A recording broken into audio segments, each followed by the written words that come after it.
কেন আসছো এদিক দিয়ে? কেন আসছো এদিক দিয়ে? কেন আসছো তুমি? কেন আসছো? নিচে নামো, নিচে নামো। কানমান বড় বানায় ফেল, মানুষ চিনো? হ্যাঁ, তোমার পুরো রাস্তাটা জ্যাম লেগে রয়েছে, তুমি দেখছো? এই জ্যাম কত দূর গেছে তোমার কোনো ধারণা আছে? হ্যাঁ, তোমাকে ফলো করে কতগুলো গাড়ি পিছনে আসছে, খেয়াল করো। কতগুলো গাড়ি আসছে দেখো তুমি।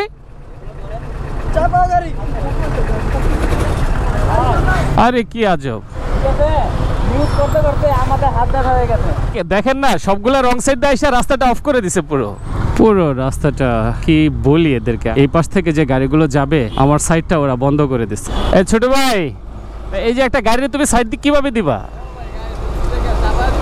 তো চাপায় কেমনি দিবা? তোমার জন্য তো ওই গাড়ি যেতেই পারবে না। পারবে? এই গাউসিয়া, এগুলা কি ভাই? তোমরা মানুষের কাতারে পড়ো। ধারণা আছে যে কতটুকু রাস্তা বন্ধ হয়েছে পিছনে? এই পাশে জ্যাম দেখে সম্পূর্ণ গাড়িগুলো হচ্ছে রং দিয়ে ঢুকাই দিচ্ছে। অলরেডি 2 থেকে 3টা লাইন করে পুরো রাস্তাটা বন্ধ করে দিচ্ছে। খুবই খারাপ একটা কাজ হয়েছে, খুবই বাজে কাজ হয়েছে। মানুষ 1 মিনিট 2 মিনিট যে দাঁড়াবে, অবস্থা দেখেই বুঝতে পারতেছেন। একটা রোডে ডাবল থেকে ট্রিপল লাইন পর্যন্ত করে ফেলছে। রাস্তার অবস্থা দেখে মনে হচ্ছে ম্যাড ম্যাক্সের ফেরি রোড মুভির দৃশ্য। এরা সামনে গিয়ে আরো ভয়ঙ্কর জ্যামের সৃষ্টি করবে, জটলা তৈরি করবে। এত বাস ট্রাক, কাকে বাদ দিয়ে কাকে কি বলবেন? অনেকটা অফরোডিং এর মতো। মানে আমি যে কোন দিক দিয়ে চালাইতেছি, এগুলো পুরো বালি, জাস্ট বাইক স্লিপ করলে একদম কাইত হয়ে পড়ে যাব। Seriously bad experience. এটা কি হইলো? রং সাইড দিয়ে গাড়িগুলো এসে রাস্তা বন্ধ করে রাখছে। ধুলাবালিতে অবস্থা পুরোই খারাপ। এই রাস্তা ভুলতা গাউসিয়া সিলেট নরসিংদীর দিকে চলে গেছে। এই পথে আমি রওনা হয়েছি 300 ফিটের উদ্দেশ্যে, কিন্তু এই রাস্তায় যে গাড়ির এত চাপ, এত পরিমাণ ট্রাক, লরি, কভার্ড ভ্যান, যেটা চিন্তার বাইরে। এক বড় ট্রাকের পিছনে পড়ে আছি, সামনে থেকে আসতেছে অসংখ্য ছোট বড় ট্রাক। সামনে পুরো রাস্তায় তো জ্যাম। গাড়িগুলো যেহেতু দুই পাশে স্থিরভাবে আছে, আমি একটু স্লোলি রাইড করতে করতে দেখি কত দূর যাওয়া যায়। রাস্তার দুই পাশে অনেক লম্বা জ্যাম, মনে হচ্ছে না খুব সহজে এই জ্যাম থেকে নিস্তার পাবো। তাই কায়দা কারণ করে যতটুকু যেতে পারি আসলে। এই রাস্তাটা ঢাকা, সিলেট, ব্রাহ্মণবাড়িয়া, নরসিংদীর খুবই গুরুত্বপূর্ণ একটা রাস্তা। সেই সাথে এই রাস্তা দিয়ে কাঞ্চন ব্রিজ, পূর্বাঞ্চল এলাকায় মানুষ যাতায়াত করে। অথচ এই গুরুত্বপূর্ণ রাস্তা মাঝখানে একটা ডিভাইডার খুব দরকার ছিল। ডিভাইডার না থাকার কারণে বাসগুলো ওভারটেক করে ডাবল এবং ট্রিপল লাইন করে রাস্তার উপর জ্যাম ফেলে দেয়। কি অদ্ভুত এক দৃশ্য, মনে হচ্ছে হলিউডের মুভির একটা ভাইব। সম্ভবত 300 ফিট রোডের প্যাটার্নে হবে এই রাস্তা। কাজ চলতেছে, বোঝাই যাচ্ছে এটা সময় সাপেক্ষ একটা ব্যাপার। সন্ধ্যার পরে কুয়াশা, দিনের আলোতে ধুলাবালি, এটা হচ্ছে একটা বাইকারের সব থেকে বড় ডিসঅ্যাডভান্টেজ। আচ্ছা, মূল কাহিনী বলি। আমরা যাচ্ছি মূলত আজকে বাণিজ্য মেলা, ঢাকা আন্তর্জাতিক বাণিজ্য মেলা, যেটা আগে শেরেবাংলা নগর আগারগাঁও এলাকা ছিল। এই এলাকায় হওয়ার পরে ঢাকাবাসীর জন্য যেটা হয়েছে যে বাণিজ্য মেলা আসাটা একটা অপরাধ, একটা পাপের মতো। সেটা ইতিমধ্যে আপনারা দেখে হয়তো বুঝছেন কেন এই কথা বললাম।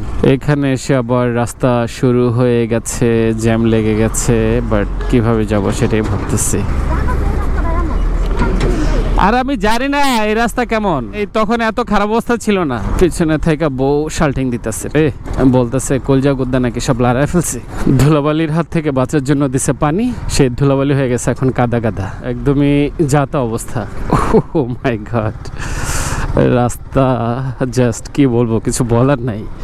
মনে হইতেছে আমি সিঁড়ির উপর দিয়ে গাড়ি চালাইতেছি। এই ভদ্র মহিলা আমার উপর ভরসা করে আসছে একটু বাণিজ্য মেলায় ঘুরবে, টুকটাক কেনাকাটা করবে, কিন্তু বেচারি মোড়টা একদমই খারাপ করে দিলাম। মেলায় যাওয়ার পর চুপচাপ থাকতে হবে, কিছু বলা যাবে না। এরা কই রাখছে বাচ্চাটারে? এ আপা, ওরে এখানে রাখছেন কেন? হ্যাঁ, ভিক্ষা চাওয়ার জায়গা এটা? না না, আপনি অসুস্থ হন, কিন্তু এই বাচ্চা তো গাড়ির চাকার নিচে পড়ে যাবো। ড্রাইভাররা তো নাও দেখতে পারে, ওই যে দেখেন মোবাইল ফোনে কথা বলতেছে। এটা কিছু হইলো? কে দিল আপনার এই বুদ্ধি?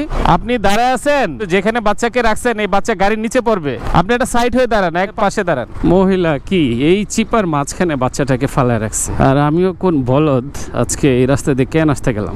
এনিওয়েজ, আমি বিরক্ত হচ্ছি আর সম্ভবত আমি আমার গন্তব্যের অনেকটাই কাছাকাছি, তাই আপনাদের কাছ থেকে বিদায় নিচ্ছি।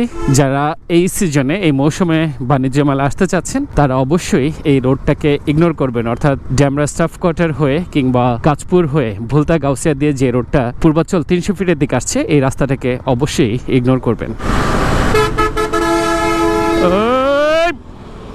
বেটা কি করলি তুই? এটা ও মনে হয় কি সাজে গাইছি।